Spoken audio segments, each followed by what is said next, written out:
नमस्कार. कवितेचे शीर्षक जीवनकथा. कवितेचे रचनाकार वेदांत देशमुख आणि सादरीकरण गायत्री सोमण. 84 लाख योनीतून जन्म मिळतो एकदा. 84 लाख योनीतून जन्म मिळतो एकदा.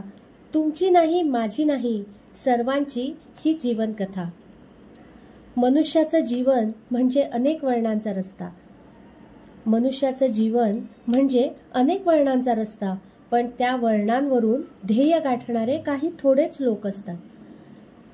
कितीही यश मिळालं तरी समाधान मात्र नसतं. म्हणून मुलांनो, जगून घ्या, बालपणच मस्त असतं. चला तर सुरुवात करूया बालपणापासून, लहानपणच्या आठवणींपासून. मनातल्या सगळ्या चिंता आणि स्वार्थ विसरून. तेव्हा होतो देव्हाऱ्यातील फुले, मन निरागस, मूड शांत. आता मात्र जबाबदाऱ्यांचं ओझं आणि अपेक्षांचं पारडं वर जातं. बालपणातले दिवस म्हणजे सुवर्ण आठवणीत जणू काही. शेवटी आठवणीत जपाव्या लागतात, कारण ते दिवस परत येत नाहीत. बालपण संपतं, तरुणाई येते. देशाची पुढची पिढी साकार होते. लहानपणीची ओली माती आता संपूर्ण आकार घेते. देशाचं भविष्यही हेच, देशाचं स्वप्नही हेच. पुढच्या पिढीचा आदर्श आणि मागच्या पिढीचा आधारही हेच. हे वयच असतं अनेक व्यसनांचं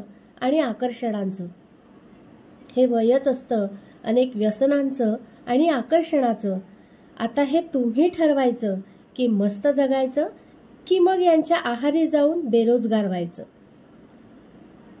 तरुणाई विराम पावते, प्रौढत्व येतं. आता आपली स्वप्ने बाजूला सारून प्रपंच पाहायचं असतं. बायको मागे लागते, मुलगा हट्ट करतो, सगळं समजतं. पण त्यांना सांगा, कुटुंब प्रमुख होणं काही सोपं नसतं. सगळ्यांना काय हवं नको ते पाहतो,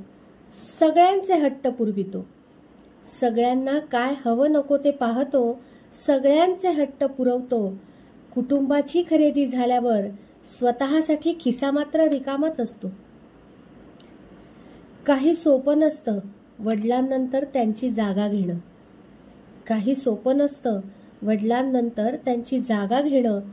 प्रपंच सांभाळता सोडूनच देतो आपण बऱ्यापैकी रडणं अन हसणं.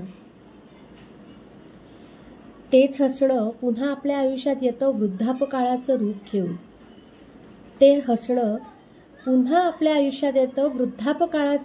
रूप घेऊन.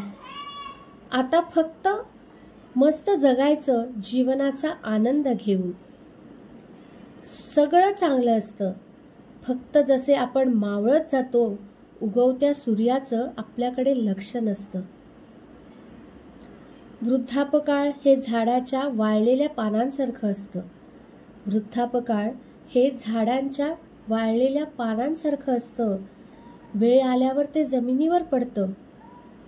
फक्त त्या पानाला पायाखाली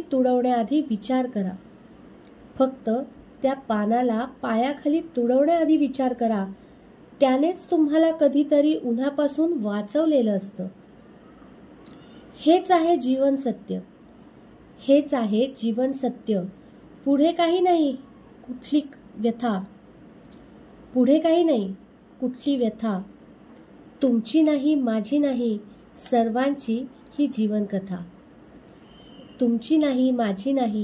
सर्वांची ही जीवनकथा.